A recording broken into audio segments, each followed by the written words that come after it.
So what is this gradient of 1 by italic r?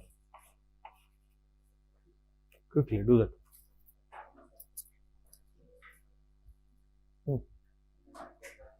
So gradient of 1 by r is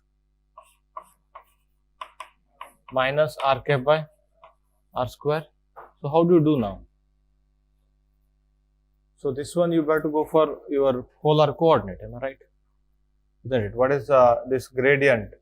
Gradient of a scalar in a polar coordinate, I mean, so in spherical polar coordinate, r cap by 1 dou by dou r of t plus theta cap by r dou by dou theta of t plus phi cap by r sin theta dou by dou phi of t, isn't it? So t depends only on r, that's why only this exists, isn't it? You can write in only one step. What is this one? R cap into dou by dou r of 1 by r, that's equal to r cap by r square with negative sign, isn't it? So similar thing will happen here. You better write italic r as r minus r prime, am I right? I think so. This was there, isn't it? In the previous exercise, he has given this one. How you handle this one? You can't. I think spherical polar coordinate is not a good idea. Or what would you do?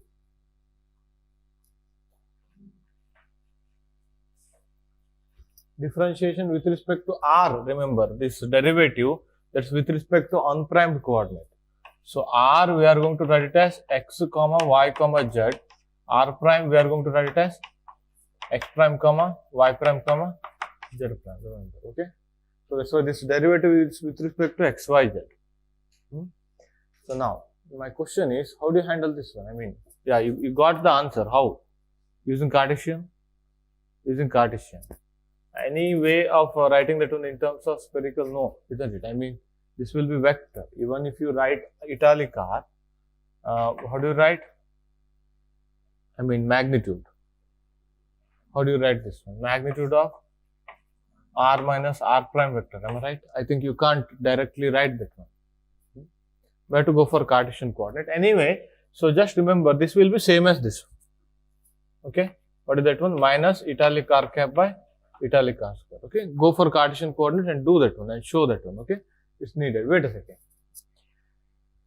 So now, so let me complete my argument. If it is del prime of 1 by italic r, what it would be? I'll get to my point. Why I have written del prime. So this is now differentiation with respect to x prime, y prime, z prime. This kind of differentiation will come. I mean, gradient or divergence. It will come in the third or fourth chapter. Then there will be one more negative sign. Okay, one negative sign due to derivative. So one more negative sign due to this one. Is that okay? You can do that one again. So take your Cartesian coordinate. Do it like this: x cap dot dou by dou x prime of 1 by italic r. Is that okay? So plus y cap by dou by dou y prime of 1 by italic r. So plus z cap, like that. Okay, do that one. You will get that one. And write italic r as root of, how did you write? X minus x prime the whole square plus y minus y prime the whole square plus z minus z prime the whole square. Just practice these things. Okay. Yeah. If you take derivative with respect to a primed coordinate, you will get r cap by r square. Okay. This is the most general one, right? This derivative is the most general one. Now let me take again gradient of this one. Gradient of what is the divergence of gradient of 1 by italic r? Gradient of 1 by italic r is a vector. I am going to take divergence. Is that okay? Now that will be, so del dot minus r cap by r square. So minus del dot r cap by r square. What is this one? That is 4 phi delta cube of italic r vector. Is that okay? So somewhere it is needed. Okay, I think in the first chapter, first or second chapter, second chapter. In that there is one problem that you have to explore like that. Okay, so now look at here. You may again suppose if I ask what is the, so now what is this one, del dot del? You remember that is the Laplacian of that one. Remember del square of 1 by italic r. Del dot del, we have written that was a second derivative, isn't it? Divergence of gradient.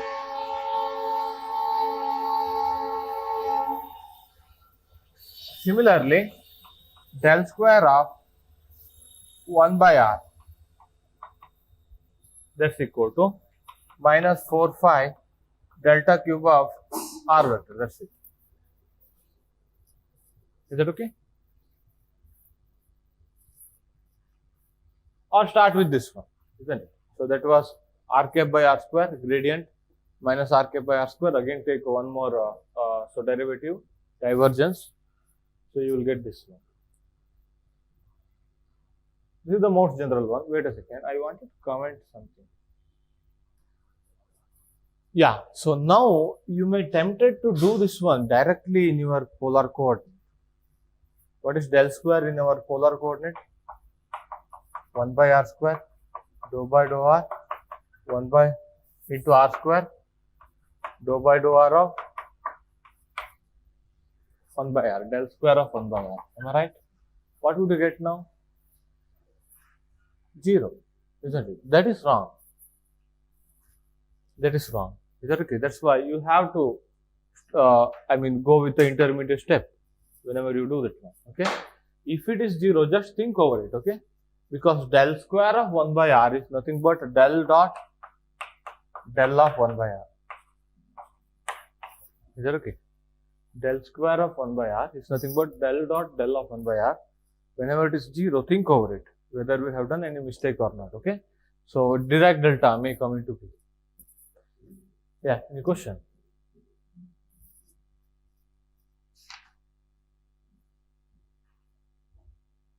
I think you can try all other problems. If you got any, if you got difficulty, just tell me, let me solve in the evening. Now next one is,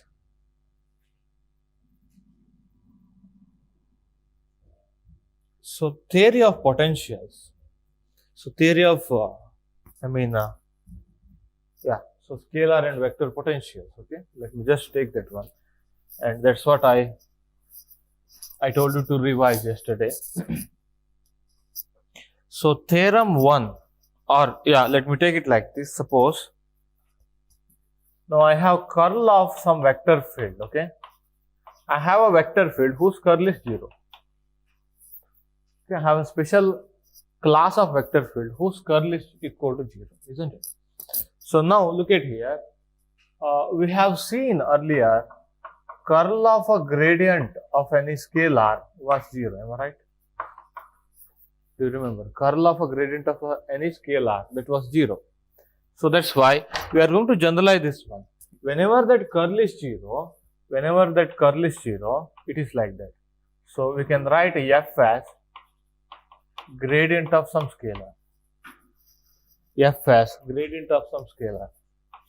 So he will put one more negative sign. Let me explain later in the practical situation. In the application. Is that okay? Once you write f as minus, so negative gradient of v. So now look at here. So del cross del v. Am I right? Del cross del v. That will be automatically 0. This will be obvious, isn't it? So if any vector field, whose curl vanishes, so then that vector field can be written as gradient of scalar. Is that okay? That should be just, that should be obvious for you. You have to read it again and again so that you should be able to apply quickly. Is that okay? So next one.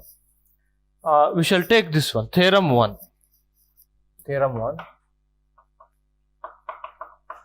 So theorem 1. So curl-less field or irrotational field. Curl-less or irrotational.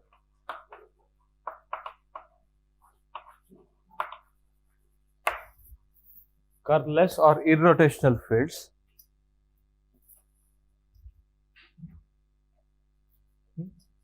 So these conditions are equivalent. So following conditions are equivalent. Following statements are equivalent.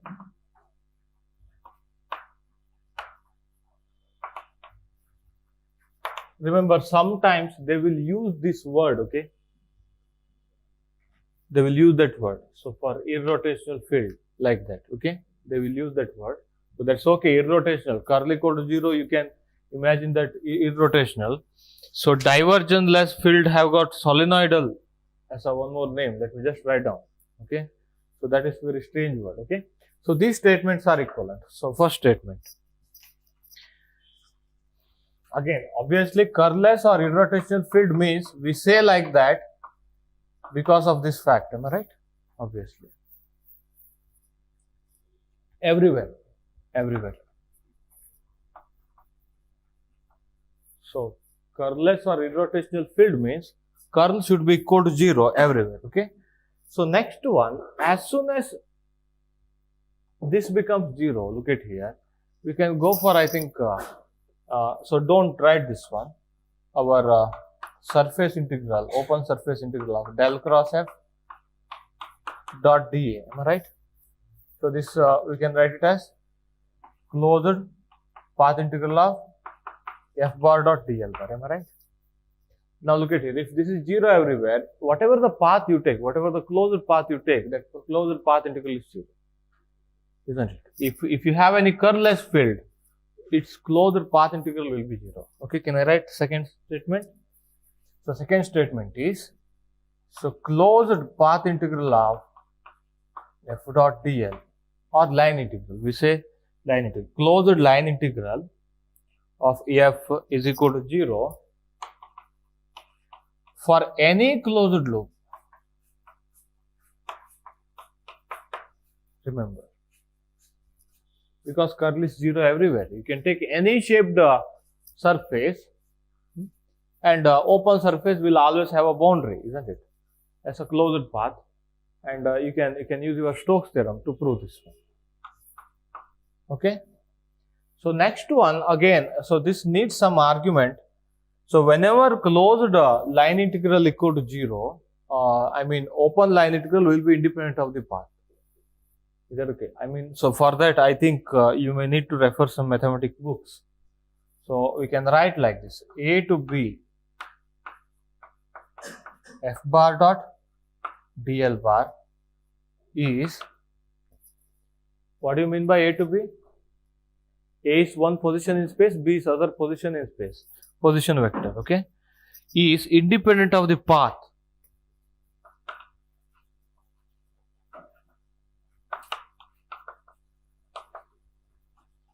Or I can, wait a second, let me just argue in a different way.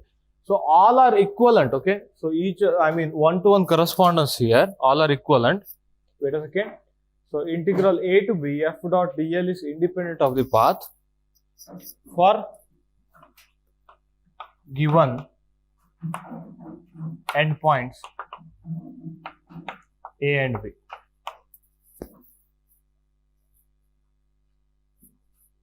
Let me tell you why it is like that, because f can be written as gradient. So once you write a gradient of some scalar dot dl, if you integrate from A to B, do you remember it was our first theorem? It was a t at B minus t at A, like that.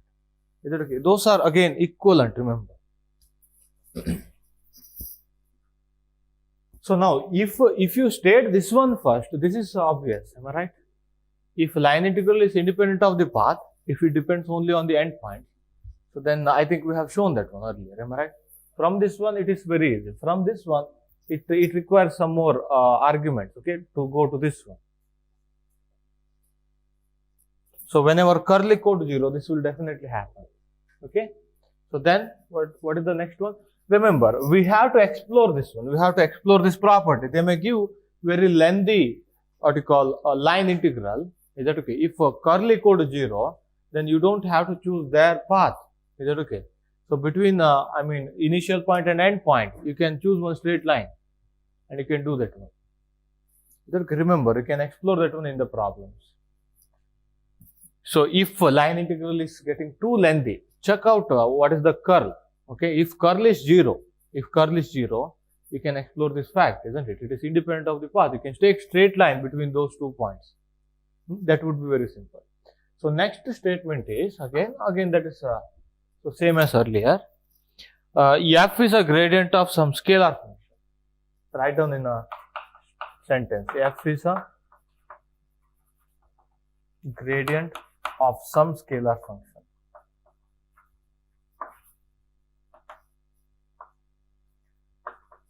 F should be minus del V. F is a gradient of some scalar function. These sentences are equivalent. Now you can start with any one of the sentences, you can go for other. Is that okay? You can start with any one sentence. You can go for other. So will you start with this one? These are equivalent means that is the meaning. Start with this one. So take curl of gradient equal to 0. Isn't it?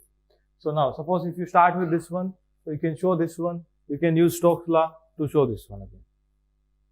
Isn't it?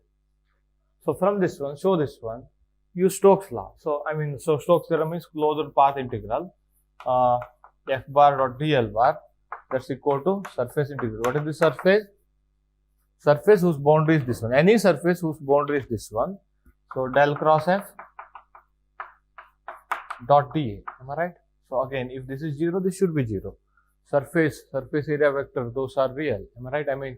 Those are non-zero. So that's why curl should be 0. You can show this one. Or if you start with this one, go for Stokes theorem, show this one. From, I think these two, so suppose if you start with this one, you can show this one. Why? Look at here. A to B, F dot dl bar. Am I right? What is F? A to B del V dot dl. What is this one? Any idea? First theorem, fundamental theorem of gradients. Minus V at B minus V at A. Am I right? It depends only on the endpoints. It depends only on the endpoints. Isn't it? This line integral, it depends only on the endpoints. If you start with that one, again you can show this one. Equivalent. From one of the statement, you can go for other statement. Okay?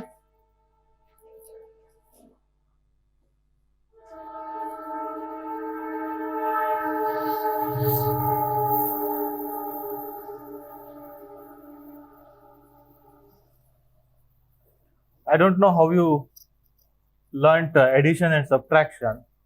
So these are as important, as equivalent as addition and subtraction in what you call whole electrodynamics. Okay, these statements, this theorem and this vector calculus.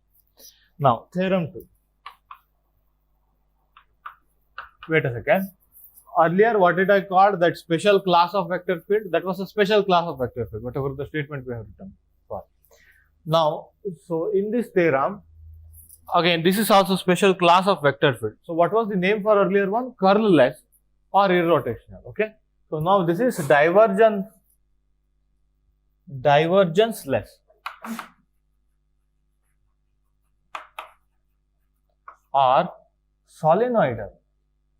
This word they are using frequently. Solenoidal.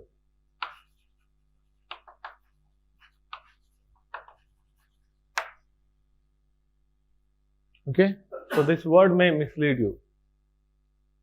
Okay, they may use that one, solenoidal phase. Or divergence-less field means you can quickly get the idea. Is that okay? So now, whenever you have that situation, look at here, divergence-less field. Let me take del dot F is equal to 0. Am I right? Let me take that situation. So now, we have one statement earlier. Do you remember del dot del cross A equal to 0. Am I right? Divergence of curl equal to 0, isn't it? That's why. So if del dot F equal to 0, so that means F should be so some curl of some other vector field. Is that okay? Now these statements are equivalent now. Let me start writing the statement, okay? Divergenceless field means del dot f equal to 0. Okay? Del dot f equal to 0. Now I'll go for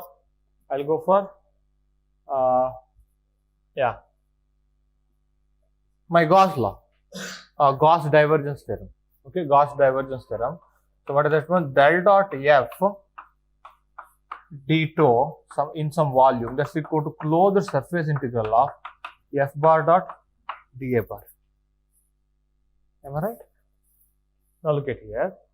Del dot f d tau is equal to closed. Again, what is the surface? Surface which is a boundary of volume. Boundary of volume should be a closed surface. It will be always closed surface. Is that okay? Surface which bounds this volume, isn't it? Now look at here. So since this part is 0, so that's why this should be 0. Now you can take any volume and this part is always 0. So that's why for any surface, for any closed surface, this is 0. Is that okay? So can I write second statement? From Gauss divergence theorems, what is the second statement? Closed surface integral of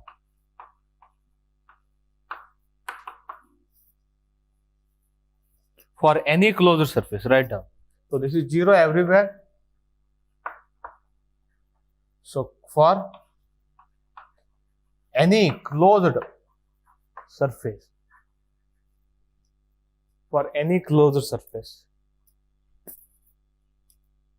okay. Now again, so from this one we can show this one, or let me go to last statement and I'll come back. Open surface integral. I'm not putting a circle here. Open surface integral. Can you get? That will be that will be independent of the surface chosen. That depends only on the boundary line of the surface. Just like earlier statement. Earlier statement was line integral. Line integral boundaries are 2 points, isn't it? So if you have an open surface, its boundary will be one complete loop. Are you getting my point? If you take any open surface, its boundary will be one complete loop. Now, write down, it is independent of the surface. Is independent of the surface. Independent of the surface for any given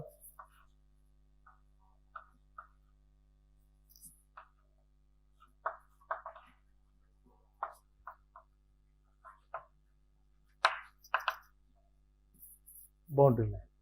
Is that okay? So take one closed loop, take any surface whose boundary is this closed loop.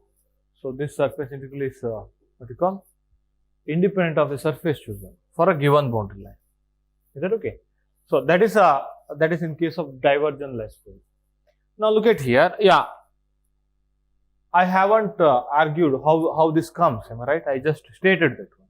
Actually, mathematically, I think we can show from this statement. Okay, when our closed surface integral is 0, open surface integral is independent of the surface chosen, depends only on the boundary line. We can show that one by some mathematical argument, or I'll go to last statement. What is the last statement?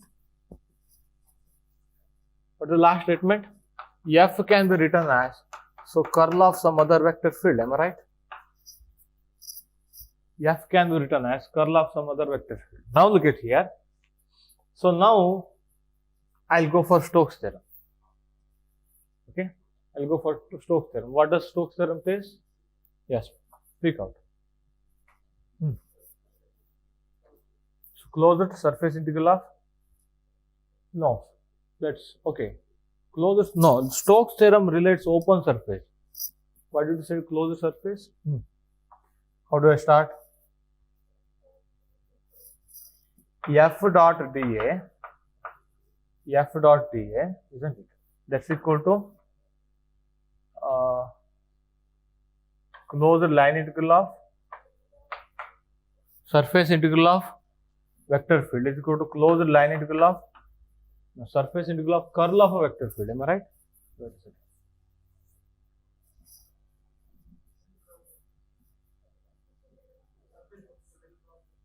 del cross F.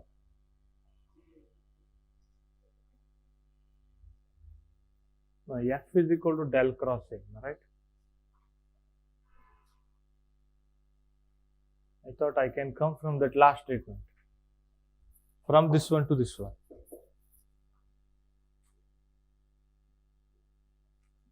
Yeah, let me start with this one. F dot dA, that's equal to F, I am going to write it as del cross A, okay, dot dA, that can be written as, so try this one yourself later, okay, that can be written as closed path integral of A bar dot dA bar. Am I right? Now, do you remember very earlier I stated this one? This will be independent of the surface chosen. Surface integral of curl of a vector field is always independent of the surface chosen. Now look at here, that statement. So will be there. So I can start with this one. I can use what you call Stokes theorem to write this one. Now look at here. If you want to relate this path and this surface for any given path, closed path, you can choose any surface. This equality is that okay? So that's why. So what do you mean by that one? It only depends on the boundary. It only depends on that closed path you choose. It is independent of the surface chosen. So that's why this surface integral always independent of the surface chosen. Okay? Or let me, I can write this statement also for any vector field.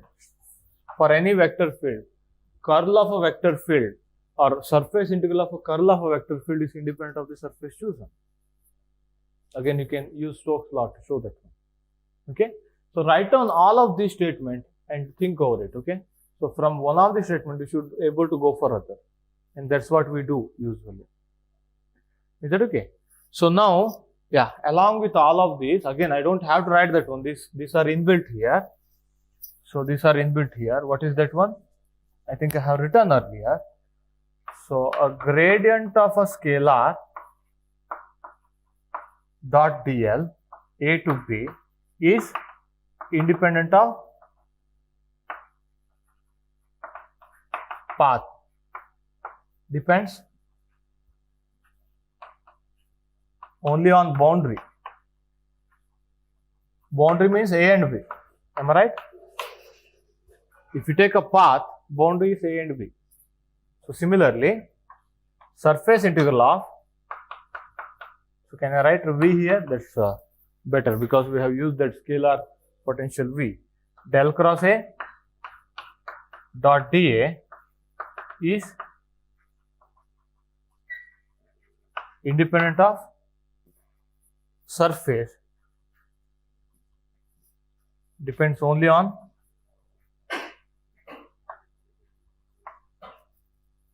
boundary. What is the boundary for surface? Open surface? There's a closed loop. Am I right? So take any type of surface. I have taken earlier. Am I right? So I have taken a kind of hemisphere.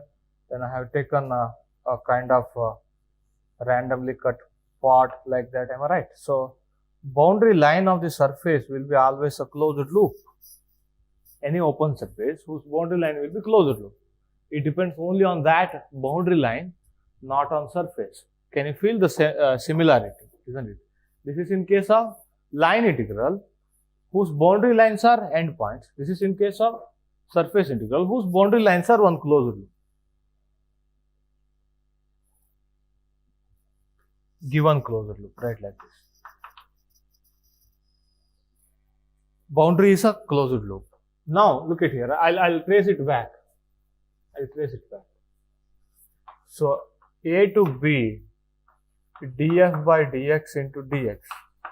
What was this one? Isn't it? This differentiation that depends only on the endpoints. Am I right? Again, that was one variable. This is in case of three variables. Are you getting the similarity?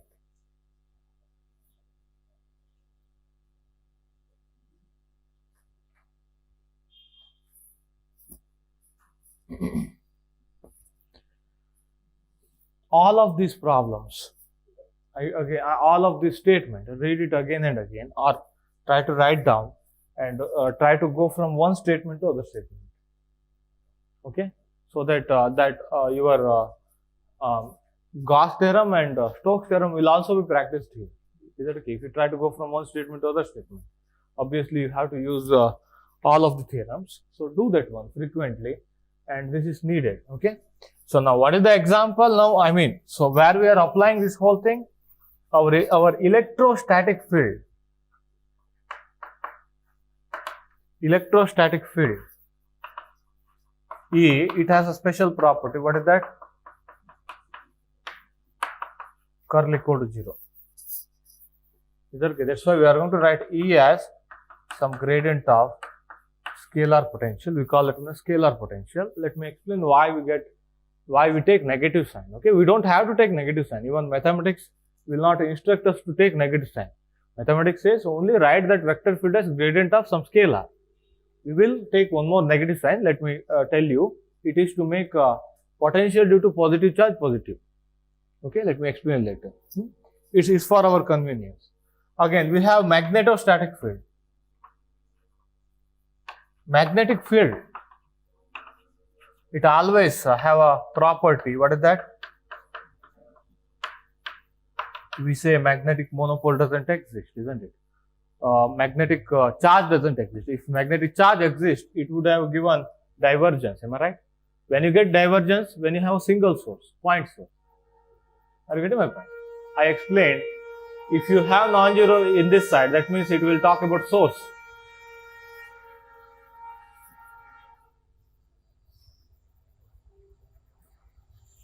So remember, this is consequence of Coulomb's law. This is consequence of Biot-Savart law. Very basic. Okay, that's why Coulomb's law and Biot-Savart law, those are basic input. Rest of them are again mathematical elaboration. Is that okay? So once you show this one, how you write this one? B as, you can write a magnetic field. Even in dynamic case also, this is 0 always. Is that okay? But we have to write electrostatic field, okay? Because we have a Faraday law, which is a dynamic case, where we will have del cross E equal to minus dou B by dou T. Okay? Yeah. So up to, I think, electrodynamics and potentials and fields chapter, we need to play with these things. Remember, again, I am stating in Stokes theorem, once you choose one closed path, what is that? Closed path integral of f bar dot dl bar, that's equal to, so any vector field. Curl of vector field, it is independent of the surface for a given boundary line. Okay, remember that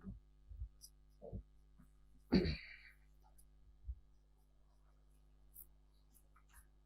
Now we better to quickly do one problem on I think I don't know whether you have done that one or not. One problem on spherical symmetry, one problem on cylindrical symmetry. Okay. He has taken one hemispherical region. Okay. Hemispherical region.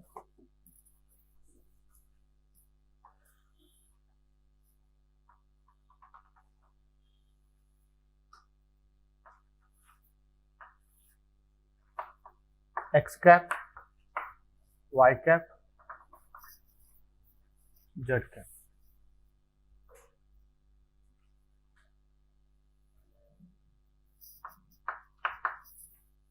Is that okay? Hemisphere.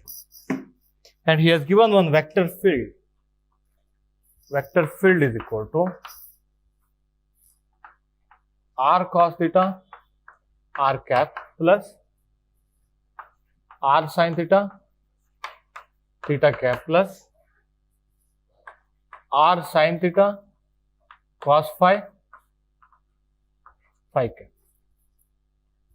How he has given Vr r cap, V theta theta cap, V phi phi cap. Is that okay? So that's why you have to use whatever the formula, divergence, whatever you take, you have to take in that coordinate, okay, in the spherical polar coordinate. Now he asked you to verify the Gauss divergence theorem for this surface and volume. Am I right? Gauss divergence theorem connects volume integral to surface integral, closed surface integral. Now we shall do that one. So again, so first thing is you have to take divergence. Am I right? You have to take divergence. So how do you take divergence? 1 by HR, H theta, H phi.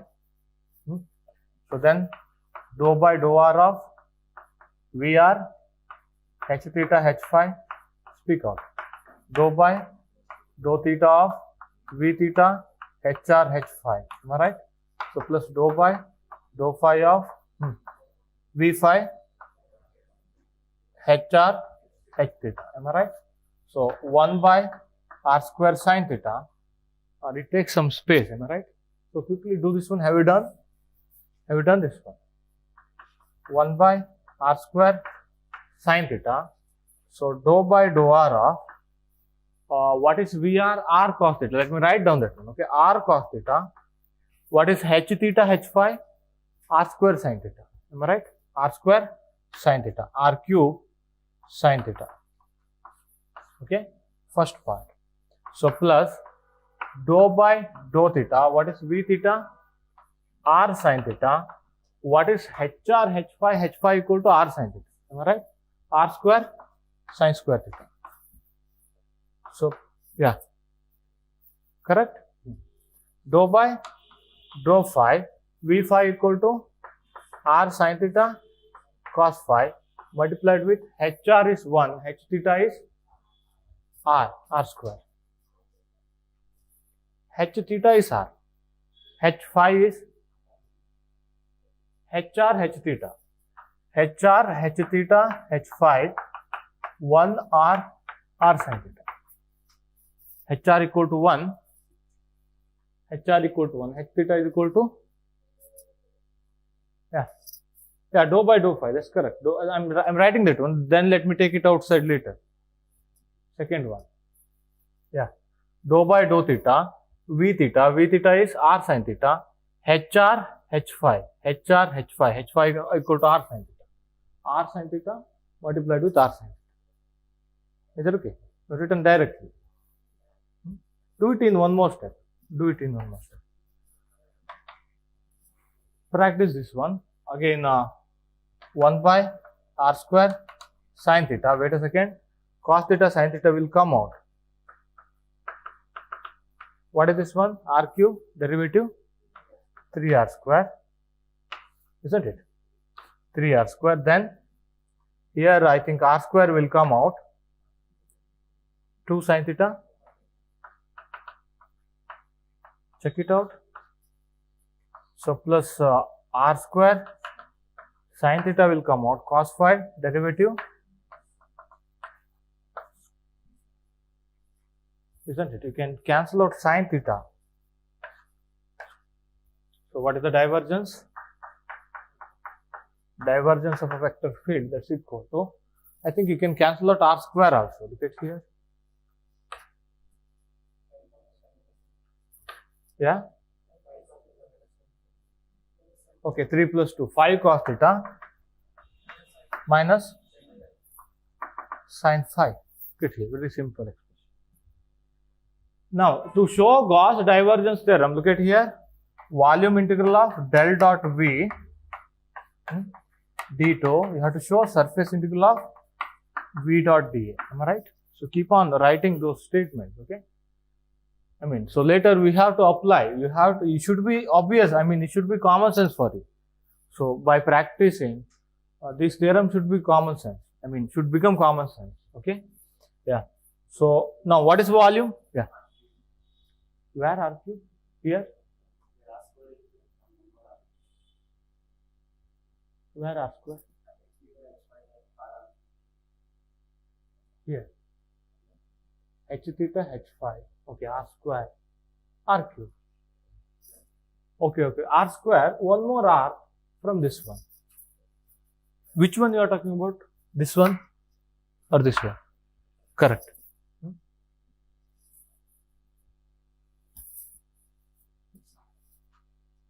Now look at here. He asked us to verify Gauss divergence theorem for this region. For this region, I better talk about region, isn't it? Because it connects volume integral and surface integral. Now you have to do that volume integral over this hemisphere. Now how do you take the limit? That's it. To do this one, isn't it? This is a volume integral, that is phi cos theta minus 3 sin phi. What is d tau in spherical polar coordinate? Because we are in the spherical polar coordinate.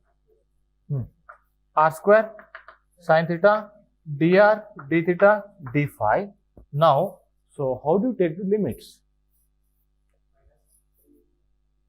Minus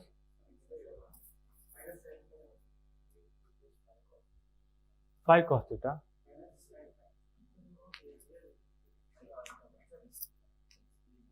Okay, 3, wait a second, sorry. How do you take the limits now? Now look at here. Now again, whatever the volume integral, just follow earlier one. I think day before yesterday, I tried to, in the evening, I tried to explain volume integral, am I right? How do you take volume of this hemisphere? So ordinarily. So first you have to run your R from 0 to, what is the radius here? He has given capital R, isn't it? First you have to run your radial part of the integral from here to here. Okay. So then integrate theta from 0 to pi by 2.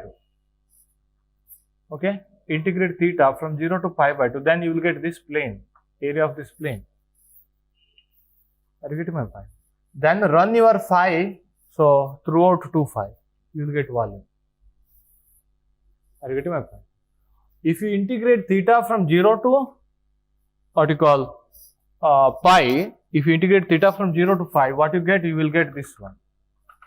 And then if you integrate with respect to pi throughout 360 degree, you will get total sphere. I have to make it as hemisphere. So that's why you have to integrate theta from 0 to pi by 2. Then that will become a plane of this shape. Now again, this is pi, remember. Now run that pi from 0 to 2 pi so that it will just trace one complete circle. It's a kind of rotation of this plane about this axis. About z axis, rotation of this plane, whatever I have marked, okay, about z axis, you will get a complete hemisphere. So that's why, what is the range? R should run from 0 to R, theta should run from 0 to pi by 2. Remember, it should run in your mind. What will happen when you do that one? When you do these two, you will get a surface area of this one. Then you have to run phi from 0 to 2 pi. Then you will get your volume integral answer. Is that okay? Suppose if you wanted to do lower hemisphere, then what will you do? Lower hemisphere. Which one? How do you change that one? R0 to R, am I right? Then minus pi by 2 to? So why can't you take pi by 2 to pi? Isn't it? Pi by 2 to pi. You can take pi by 2 to pi, then again you can run your pi. That's also okay. Okay? Yeah, but he is asking upper hemisphere. Now, wait a second. Now, next part again.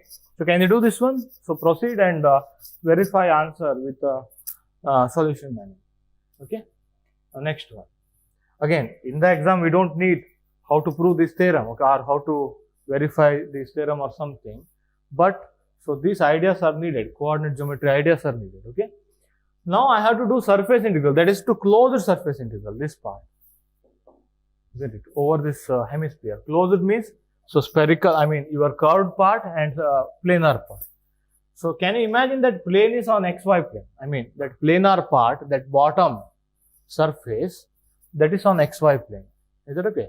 So now look at here, that closed surface integral v bar dot dA bar, I have to divide that one into curved one, v bar dot dA bar plus planar one, v bar dot dA bar, check it out, am I right? I can divide that closed surface into this curved part and into planar part, is that okay? In that curved part, if you take any patch of area, what is the area vector direction? 1 r cap, am I right? dA vector will be along r cap. So take area vector on the surface. Always it should be outward from that region, isn't it? Are you getting my point? Area vector should be outward from the region and perpendicular to the surface.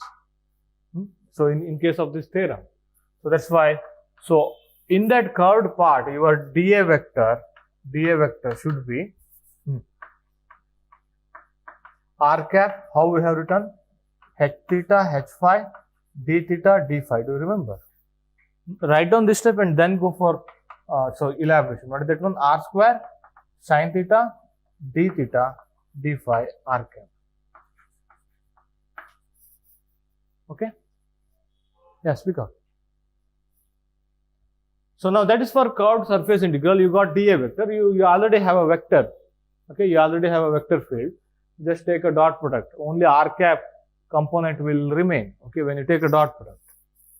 Is it clear? Again, r cap is equal to 1. R cap dot theta cap is equal to 0. R cap dot phi cap equal to 0. Orthogonal coordinate system. Okay, orthogonal coordinate system. That's why. So other dot products are 0. Wait a second. That's okay for curved. You got dA, so then you can do that one. Again, while doing the surface integral, how do you run theta and phi? Now look at here, only theta and phi are variable. Wait a second. You are talking about on the surface, am I right? You are going to do this integral on the surface. You have to write r equal to capital R. Is that okay? And you have to put r equal to capital R in V also. Okay. In the whole step, you have to take r equal to capital R because that's a surface integral that runs over the surface on which your radial distance is constant. Is that okay? So in that one, again, you look at here, your integral is with respect to theta and phi. dr will not come at all. Automatically. Okay, it will take care. Our coordinate geometry will take care. Is that okay? Now, how do you run theta and phi? Same as earlier. Okay, if you run theta from 0 to pi by 2, you will get this arc. How do you find the area? Your surface area of this bowl. So to run theta from 0 to pi by 2, you will get this arc and run that arc throughout 360 degree. You will get a surface. Is that okay? So that's how you have to do. Again, theta is running from 0 to pi by 2. Pi will run from 0 to 2 phi. Is that okay? Because that integral will be d theta d phi. Okay. So that is this part, curved part. Okay. Do this one yourself. Or if you can't do, again, let me explain again, because so you need this much imagination. So planar surface. Again, look at here, your vector field is given in terms of polar coordinate. Okay, even though it is a plane, you can't do that one in a Cartesian coordinate. Is that okay? So even if it is a square, that kind of thing, I think Cartesian coordinate would be better. Again, it's a circle, am I right? It's a disc kind of plane. The shape is a kind of disc, am I right? Again, you have to go for some polar thing only. So now, again, one thing is this vector field is given in polar coordinate. That's why you have to handle that one in polar coordinate. Okay. So now look at here. Now I better to redraw this one. Now you have to do surface integral on xy plane, am I right? Like this. Now what is the area vector direction? It should be outward from the region. Remember, if you take any area vector here, its direction should be like this. Okay, its direction should be outward from that region. So that was a convention that we have taken in case of closed surface integral. Is that okay? Now look at here, this dA vector, when it is outward from the region, again take xy plane, y here. Again, your dA vector will be, so like this. Suppose if you take any patch of area, so patch of region, okay, your dA vector is along this direction, am I right? Now, how do you write dA vector? Now, don't go for writing that one as dx dy. Why? Dx dy minus z cap. You can write like this, am I right? Because that variable is x and y in that plane minus z cap. But your vector field is given in polar coordinate. That's why you have to write that area vector in polar coordinate. Now look at here. Take any point in xy plane. Any point on xy plane. Okay. So now what is your radial vector? It is like this. And let me take somewhere here. Okay. So what is your radial vector? So it is along r cap, isn't it? That's the radial vector. That's from the origin. Whatever the point in space you take, now I am taking point on xy plane. Is that okay? Now what is your theta vector? Theta cap. Theta cap. Look at here. Theta should be measured like this. Am I right? That is 90 degree. So now I told you better to make a kind of door here. Am I right? So now theta cap will be perpendicular to this plane. Now, I mean it is in the plane perpendicular to r cap. This is the theta cap. Actually, that's along minus z cap. Am I right? If you compare with your Cartesian coordinate, theta cap will be along minus z cap. Now r cap cross theta cap. This is pi cap. Is that okay? Pi cap is not needed. What we need here? Theta cap. Our area vector is along theta cap. Look at here. Now, in this surface, if you are talking about this area vector which is downward, that area vector is along theta cap. How did you return that one? HR, H phi. Now look at here, r and phi become automatically variable. On that plane, what are the variables? Theta equal to 90 degree. Theta equal to 90 degree on that plane, remember. Whatever the point you take, on that plane, theta equal to 90 degree. So, angle from the z axis, isn't it? And only r and phi are variable. Automatically it will happen, okay? Now, what is HR? 1, H phi, r sin theta, but you have to put theta equal to 90 degree because you are doing that integration on that plane, okay? R sin theta, dr d phi, theta cap. Dr d phi theta cap. Theta is equal to 90 degree or phi dot. You can put sin theta equal to 1.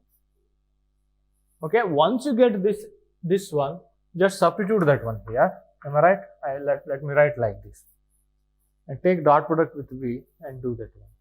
Now, how does R run from? Now look at here. Dr d phi means R is a variable. R runs from 0 to capital R. Am I right? This whole total radius is capital R. Then phi should run from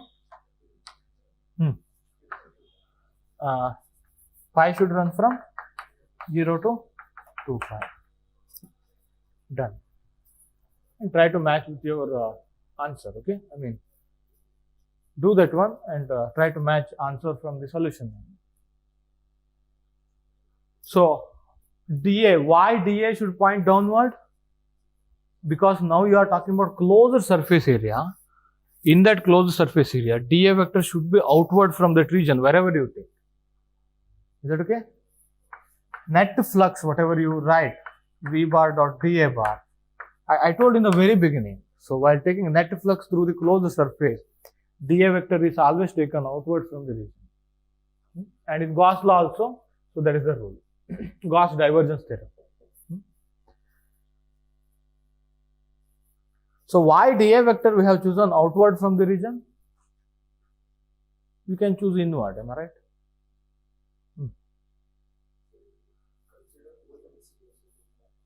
No, why? Again, why can't you choose inward? To make outward flux positive. Okay, if you choose dA vector outward from the region, it will automatically outward flux will be positive, inward flux will be negative. Okay? Yeah. Now, so next problem was again, I think 1.43. 1.43. Again, let me explain like that, okay? Let us not spend much time. Again, we are running out of time here. Let me quickly explain this one. This is purely cylindrical coordinate. You will get each and every point from that cylindrical coordinate system just to do this one properly. So let me explain briefly, okay? You better think over it because again, I am running out of time here. I have to explain Gauss law today.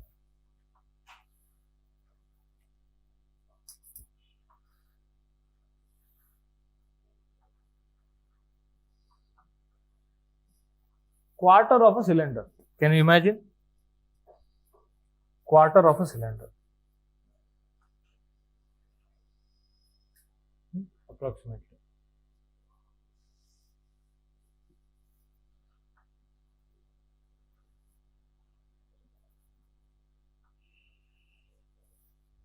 Quarter of the cylinder.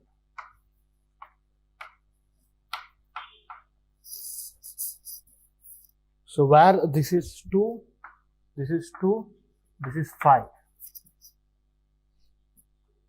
Obviously, you have to write everything in cylindrical coordinate. You have to do everything in cylindrical coordinate. He has given vector field also in cylindrical coordinate. Look at here, V is equal to S into 2 plus sin square phi S cap plus S sin phi cos phi phi cap plus 3z into z cap.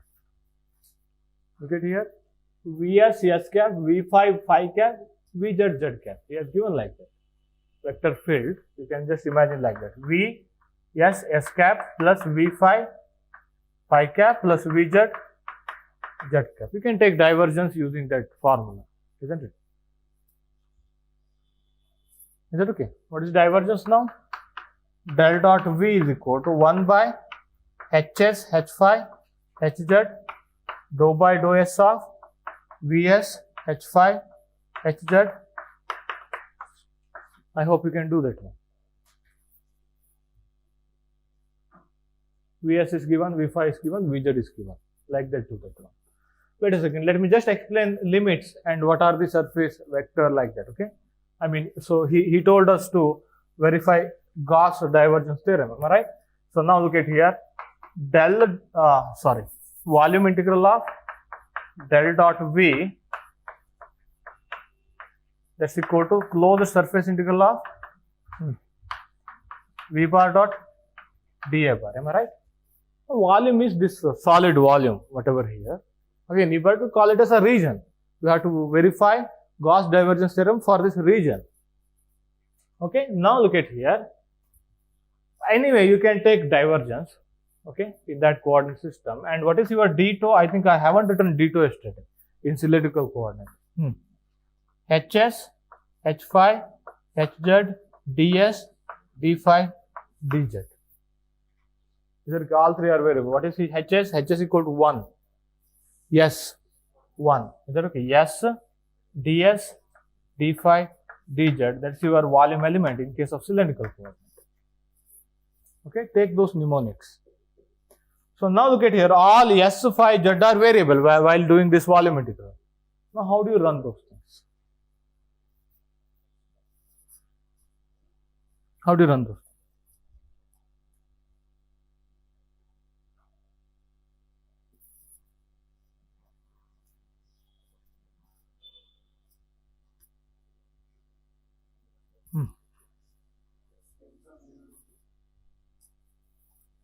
Now you better to go for, again you should understand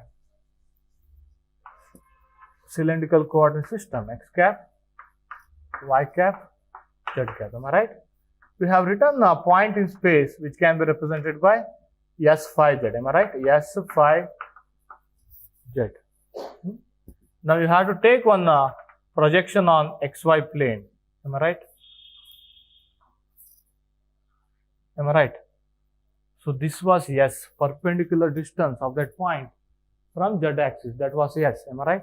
What was phi? This was phi. What was z? This height was z. Isn't it?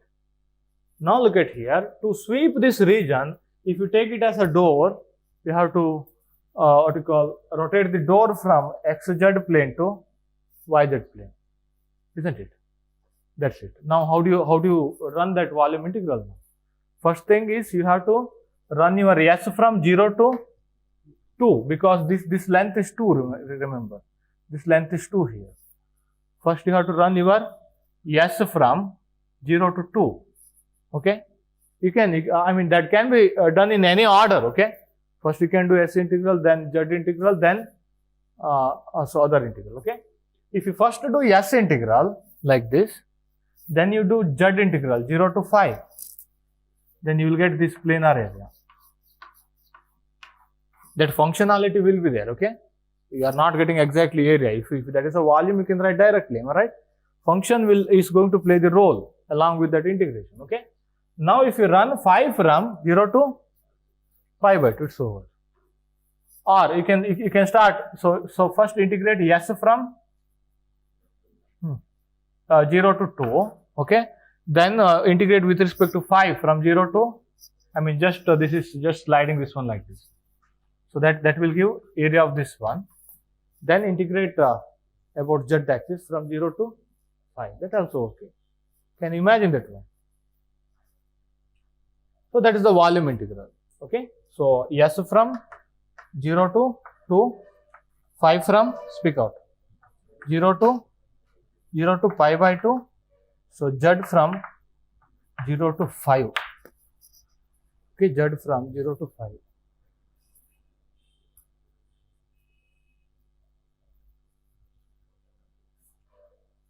Over.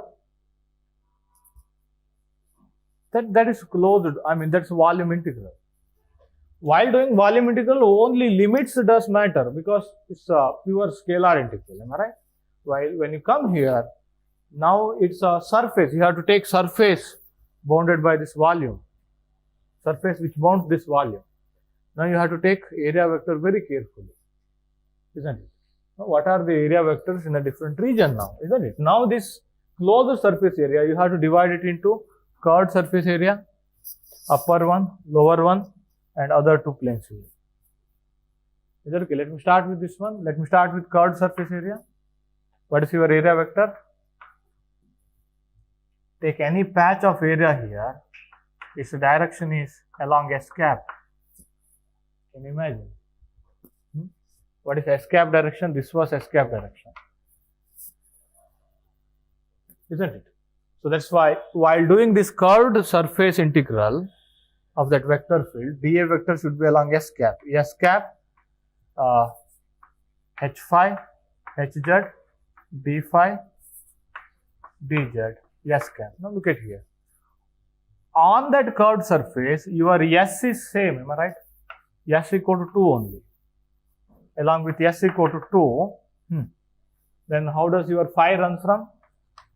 Phi and Z are variable. Let me write this one. What is H phi? What is H phi? Yes, D phi, dz S cap. Am I right? But S is not variable when you go over the surface. Am I right? There is a cylindrical surface. S is not variable. S equal to 2. So phi will run from 0 to pi by 2. Z will run from 0 to 5. That will cover this whole surface. That limit. For the next one, that's for this curved part, okay? This closed surface integral, you have to divide it into different parts. Is that okay? So now for this upper surface. What is area vector direction? Z. You have to write that area vector in a cylindrical coordinate. Why? You have to take dot product with a vector field which is written in cylindrical coordinate. Isn't it? So that's why dA Z, what is this one? H phi, ds, d phi, Z cap. Again, what is here? What is here?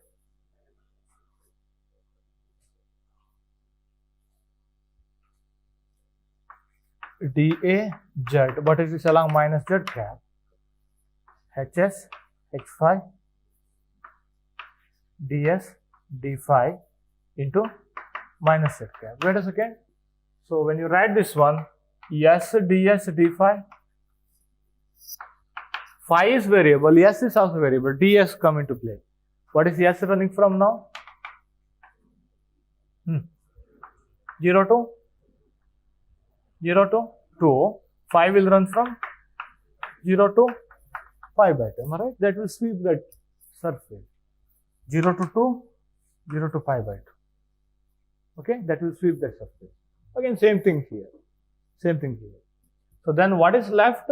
the plane which is in xz plane. Okay, the planar surface in xz plane, the planar surface in zy plane. Again, how do you imagine? So take any patch of area. Now this is S vector, S cap. This is z cap. Z cap will never change. Z cap is same as our Cartesian z cap. Cartesian unit vector will never change. Am I right? Now S cap, I think z cap cross S cap. What is that one? What is your phi cap direction? How do you take phi cap direction? Z cap cross S cap, I think you can write as phi cap. It is in cyclic order, isn't it? Z cap cross S cap. So that is in this direction. You have to take minus phi cap, isn't it? You have to take minus phi cap because your area vector should be outward from that region. Am I right? Outward from that region here is, look at here, that is minus y cap. If you have a surface in xz plane, perpendicular to that plane is y cap. Outward means it should be along minus y cap, but you should not write minus y cap. Why? Your vector field is written in terms of coordinate, that coordinate system. Okay, so that's why you have to write this area vector in this surface, in this back surface. dA, that's along phi minus phi cap, hs, hz, ds, dz. Over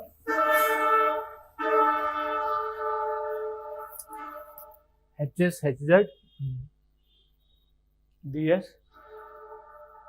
dz. Wait a second. S will run from 0 to 2. Z will run from, speak out, 0 to 5. That will sweep this surface area. Am I right? Are you getting my point? S will run from 0 to 2. Z will run from 0 to 5. That will sweep that surface area.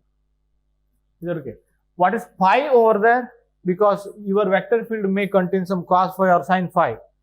Isn't it? 0. Am I right? In that plane, phi equal to 0. How did you return phi? Now, if this door is in zx plane, your phi would be 0. Am I right? So phi equal to 0 in that plane. Suppose if vector field introduces any phi variable, just put phi equal to 0. Cos phi or sin phi like that. Okay. So now what is this this surface? This back surface, which is in yz plane. That's along phi cap, I think. Can you imagine?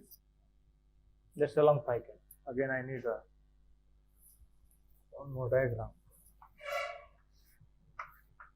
X cap, y cap, z cap. Now you have a surface like this. Now your area vector should be along minus x cap actually, if you see from a Cartesian view. Okay, but you should write that one in. Let me take area vector like this. What is this one? Again, so let me take, this is my S vector, S cap. This is my Z cap cross S cap, am I right? Phi cap. Yeah, phi cap, in the phi cap direction, I have my area vector. dA vector along plus phi cap direction, S, Hz, ds, dz. S will run from 0 to 2, this is 2, am I right? This is 2, this is phi, this height is phi. That's why Z should run from 0 to 5. S should run from 0 to 2. That will sweep that surface. I'm talking about this back surface. Okay. So try to do these two problems completely so that polar coordinates, I mean cylindrical coordinate and spherical polar coordinate, you will get complete idea.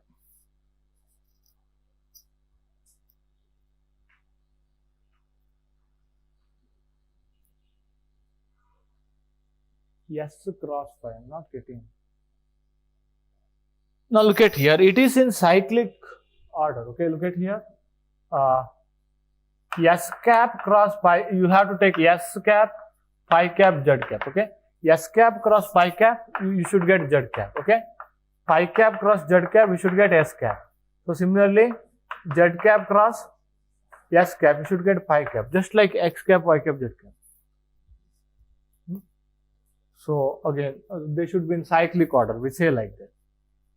Is that okay? So if you take cross product between these two, you should get this one. Between these two, you should get this one. Between these two, you should get this one. If you have ulta, you'll get negative sign. Okay? You'll get negative sign. So, or sometimes, look at here, if you need a vector along this direction, you can take S cap cross Z cap. Am I right? S cap cross Z cap is automatically minus pi cap. You can do like that also. Okay, you can do like that. Think about it. In which cross product you need? Yeah, again, so little lengthy. Once you do this one, once you got this imagination, so it's nothing, remember.